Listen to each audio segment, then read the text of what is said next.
I'm the instructor for both AP Lit and AP Lang. And just a little bit more of my background in those specific fields. I've taught English at the college level since 2012. And that's including both at college at two different universities and AP. And I recently received training from the College Board in the last 6 weeks or so in both AP Lit and AP Lang. So I went to a certified training, obviously remote at this point, with an expert instructor, like very veteran AP language or Lit instructor, and teachers of varying experience levels. So, in any case, something I've been working on for a really long time, and this is far from the only. I'm always teaching AP in language or literature or both.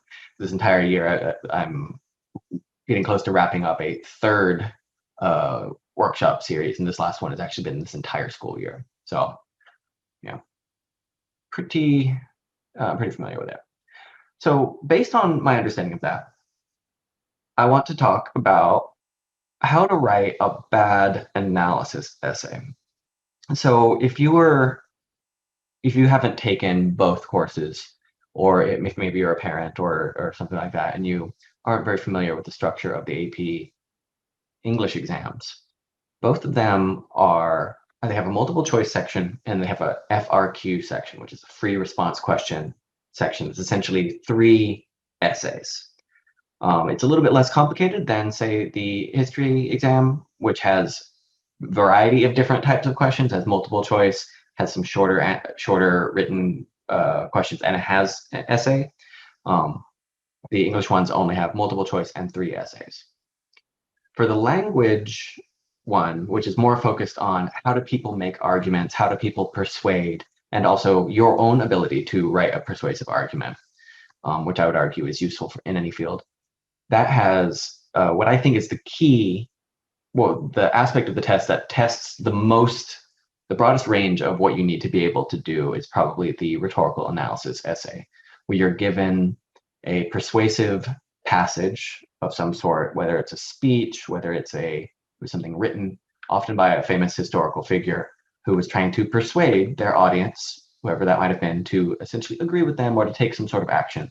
And you break down how they were attempting to be persuasive, what strategies they used, not so much whether or not it was persuasive, but in what way was it persuasive. And you do so in your own clear, coherent, and ideally actually very persuasive essay of your own. For literature, 2 of the essays you're writing are analysis of a passage. And that's a prose passage, which is usually an excerpt from a short story, or more often a novel. And there's the poetry section, which is generally 1 poem, though it might actually be something like a soliloquy from a Shakespeare play or something like that.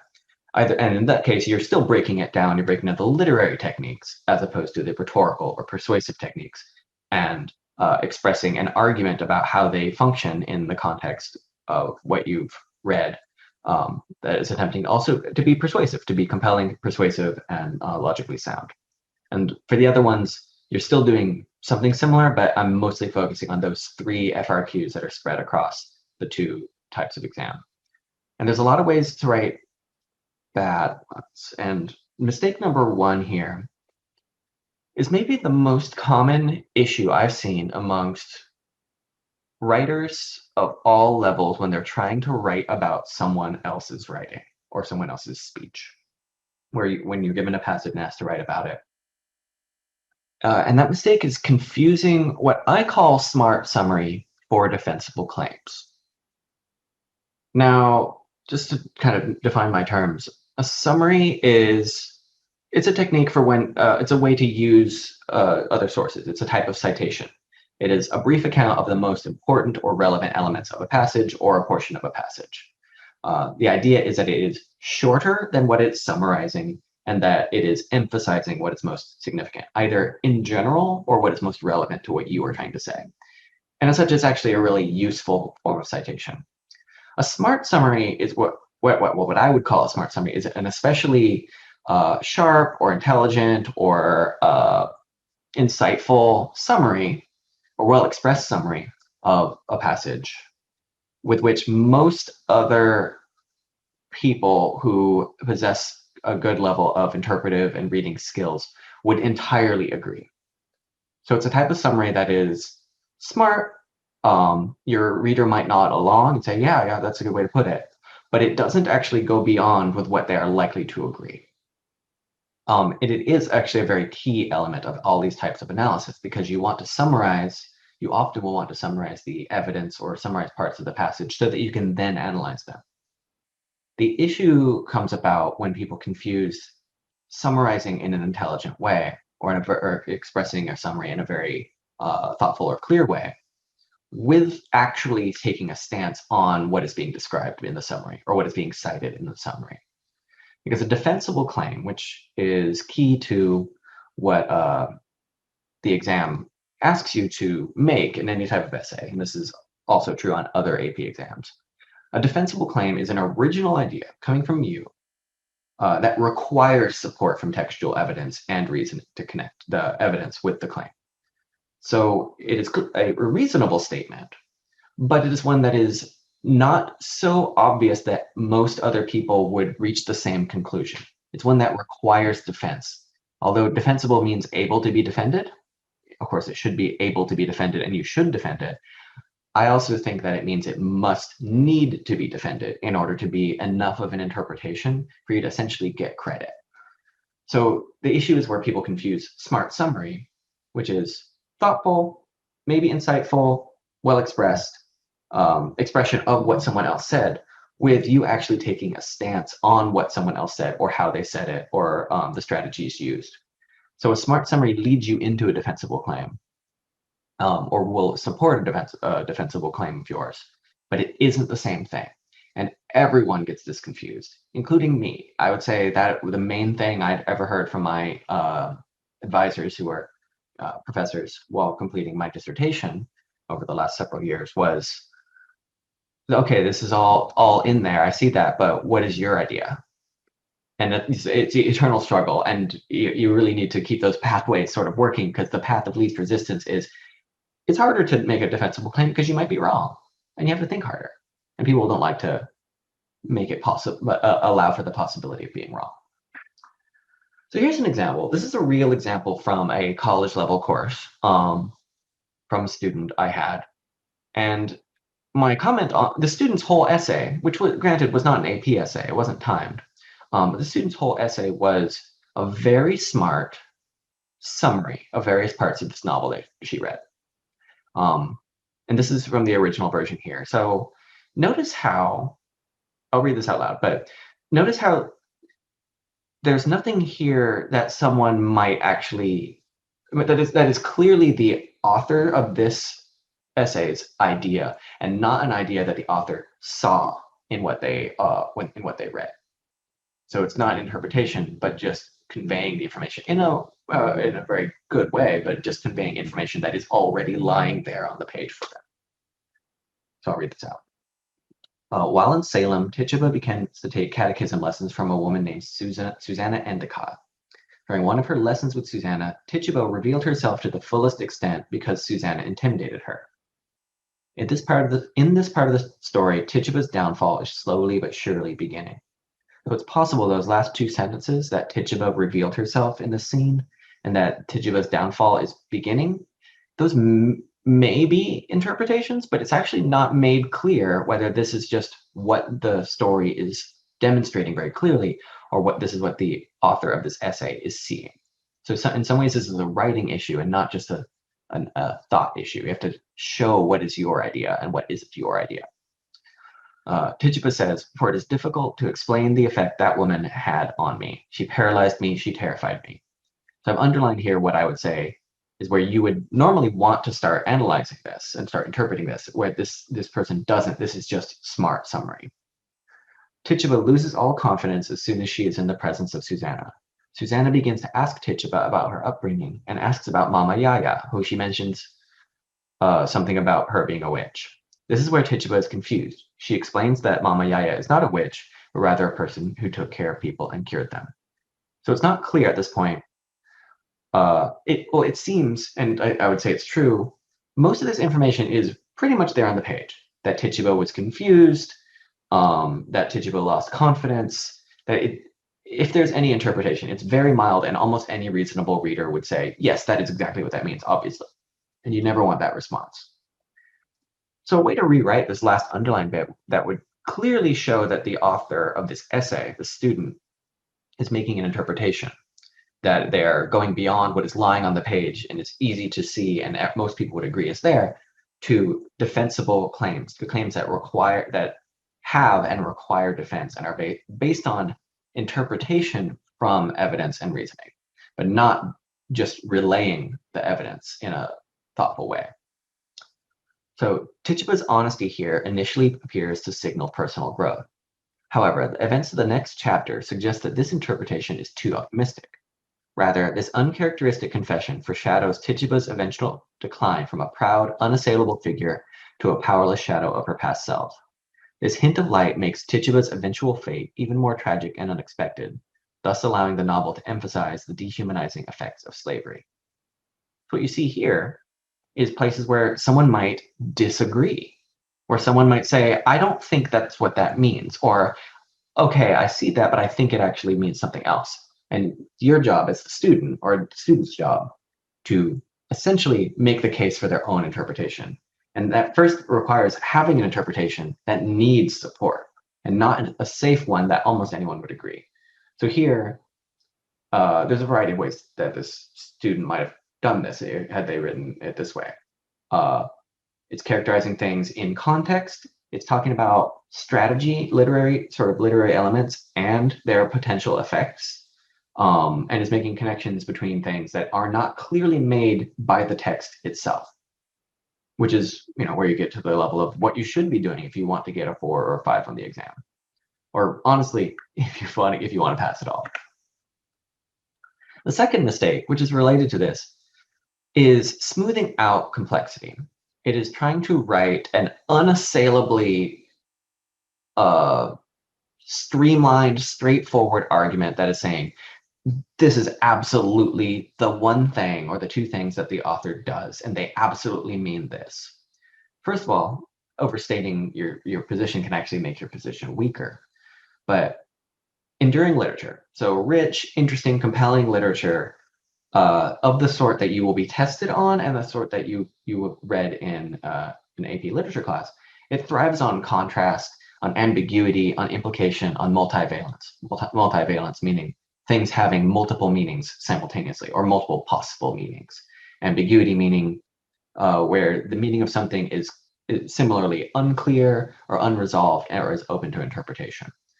And compelling rhetoric, even though it may not want to be as ambiguous usually, or quite as implicit versus explicit, it's still dynamic, nuanced, surprising. It changes, it shifts, it may include elements that are maybe not contradictory, but contrasting to each other. And a strong analysis essay, whether it's for the lit exam or the language exam, will seek out these complex elements and will write about them in an equally complex way. Rather than approaching what they're looking at as black and white, it's talking about it in not even shades of gray, but shifting shades, or the possibility of different interpretations, and that you're taking a stance within a realm of various things being possibly true, rather than finding the one key answer, which is never there. There's never a right answer they're waiting to hear from students on the FRQs.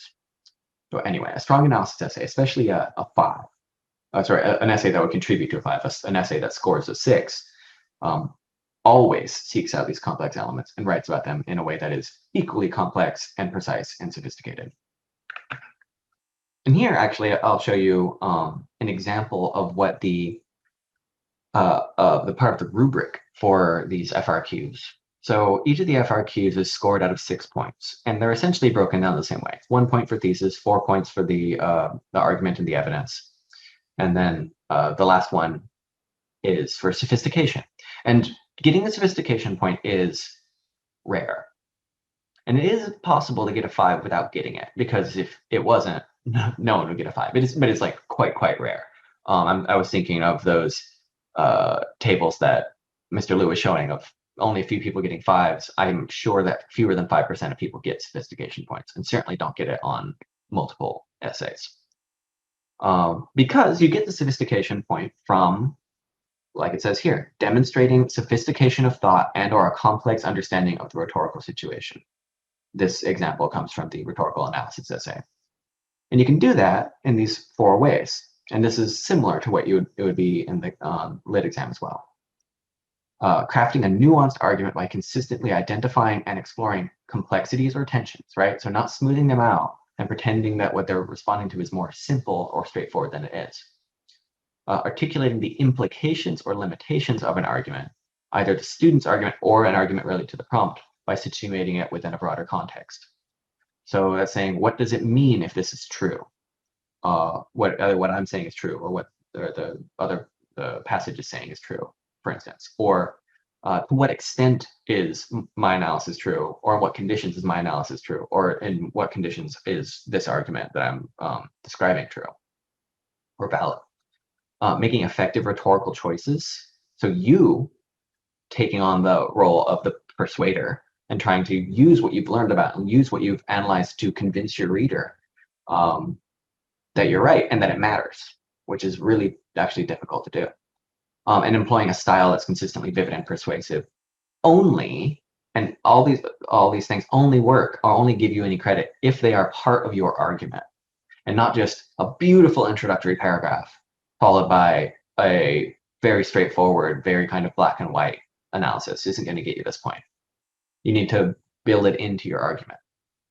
And that, well, I'll talk about that some more in a moment, but there's a few ways to do what I would call sophisticated moves beyond that. So one of these, or two of these at the end, because I've talked about some of the other ones are just in the rubric, addressing counter arguments. So potential disagreements that someone might have with your argument, or counter arguments that they might have for what you're writing about. If you know, understanding how someone is responding to the situation they're in a complex way, and using modifiers to qualify your claims to make them more precise. This is something so simple that people think is a mark of weakness, is to say something like usually, or if this is true, then this, or to say often, or even maybe. Those can actually make your argument better and more precise, not water it down. Because otherwise, saying always, all it takes is one exception for you to be wrong. And what you do not want to be is absolutely, obviously wrong. And finally, the third mistake is what I would call ghostwriting. And ghostwriting in the real world is when someone, an expert writer, writes something for someone else and under their name. So often a celebrity will have a ghostwriter to write their memoir, and it'll say, you know, Keith Richards wrote this. I'm not throwing him under the bus. I don't know if he had a ghostwriter. It'll say someone wrote this who's famous, but really someone else wrote it for them because they're a better writer or have more time or whatever. In a similar way, I think many students try to embody and pretend that they are this imaginary perfect student on the exam. And they take out all personality from their writing. They are so afraid of being wrong that they aren't actually right in an interesting way very often, or don't really make an interesting argument. So students really, there is room for creativity and expression in some ways on the exam, and certainly a kind of looseness that I think students often think isn't allowed on an essay. They think, well, if I don't write a 5-paragraph essay with 3 body paragraphs and each body paragraph looks like this, I'm not going to get a 5, or I'm not going to get 6 points on this essay. But that's not true. You can write an 8-paragraph essay. You can write a 3-paragraph essay. As long as it fulfills the requirements, which are not about what the essay should look like, you can get full credit. And in fact, if your essay follows a sophisticated line of thought of your own, and if that takes it in a 6-7 paragraph direction, something like that, that's fine. In fact, that's probably good. And it's almost certainly better than trying to do what seems to be right, rather than what seems to be, or rather than what you know to be supported by evidence and a reasonable and sophisticated argument. I think the strongest essays, even timed standardized test essays like this, They're produced when students read the passages with real curiosity and they really want to understand what's going on the rhetorical side or on the literary side, where they want to understand and they're looking for things and they want to find sophisticated and nuanced and complex elements and aren't just looking for the easiest part to write about or the most obvious thing.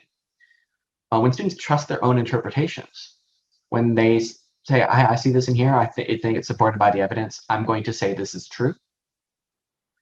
They should, and I think they often don't, and they look for tiny things that anyone would notice, like this word's repeated or something like that, and they're just like, oh, it's repeated, and then they don't trust their own interpretations enough to make a real argument and actually suffer in terms of their score.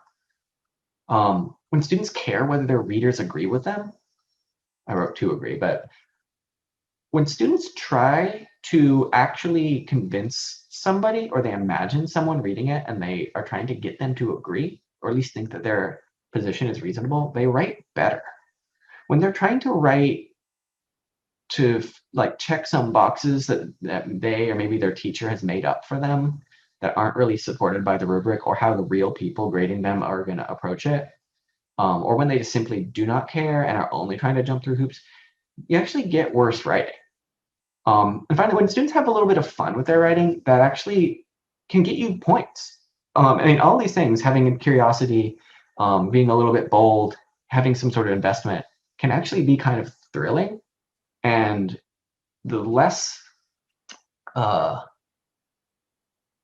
if writing an essay is really easy, even in a standardized form, and your emphasis on finding the things that are most obvious or clear or simple or straightforward, it's not going to be fun to write. It's not going to be very much at all to write, and it's probably not going to be very fun or interesting or compelling to read. And you'll hit a ceiling where you can only do so well. Of course, you want to be able to write this completely solid, maybe boring, but fine essay first, maybe, before you go on to the really sophisticated, interesting, compelling essay. But I think everyone's capable of maybe using their emotions that are going to be there no matter what to help them rather than to hurt them in a testing environment. And here, this is an example, actually. This is from a test prep book. So it is a example student essay. And this is the first 2 paragraphs of a literary analysis essay. I'm just going to read it out loud, and I want you to listen to how interesting this writing is and how much this writer seems to be trying to make their readers who are giving them the score care about what they're writing, about this essay that someone wrote in a short time frame. This is actually part of an analysis of a passage from a novel that is about someone who's gone off and become a sailor from like kind of wealthy life, who's like, no, I'm just going to go be a sailor. And then they describe that, or he describes that. And so this person is about to analyze that in their essay. Who hasn't dreamed of throwing everything away and running off to sea? And yet very few people actually do run off to sea, probably because, at least in part, they realized around the time they're packing all those wool sweaters into a duffel bag, that life at sea isn't just dropping anchor at exotic ports and gazing at the moon setting over the Indian Ocean. It's a hard, dangerous life. Better unpack the sweaters. The passage shows the inner thoughts of one young man who actually did run off, and as he sits and thinks of the life he's leading and the life he's left behind, we get a picture of what a young sailor's life is really like. We get something else as well, a detailed portrait of a young, confused man, Dana Hilliot, and all the swirling emotions that he carries in his young heart. Hilliot is lonely, defiant, excited, bored, romantic, and cynical all at once. And actually, that last part down there, that second half, we get something else as well, a detailed portrait down to cynical all at once. That's basically the thesis. And it doesn't look anything like a thesis you might have been told to write. But this would be an extremely high scoring essay, probably a 6 out of 6, at least a 5 out of 6. And it begins in this way that's actually, I don't know, actually like how people write when they want people to read what they're writing, when they're taking their writing seriously as writing and not just something that they're being forced to do by College Board. Anyway, so this is all stuff we're going to talk about. I think all 3 of the instructors were on a similar page of developing the skills, using psychology of learning to help people both come up with their own strategies, but also to inform our teaching, and to basically make this hopefully a fun and definitely a useful last minute crash course on how to actually do well on these exams, and not just, it's not a cram course, right? It's not just content being pushed into your head. It's how do you learn, how do you tackle the unique challenges of this exams, and how do you best prepare your sort of mental pathways for what you're going to do. On the screen, you may already have some of this information, and you can find it on our website at tothetopeducation.com. But if you're interested in signing up, if you'd like more information, if you'd like to get in touch with any of the instructors directly, these are the places you should go to contact. You can contact through WeChat, email, phone, or you can look at the website. There's also a contact form there, and also this repeated this information.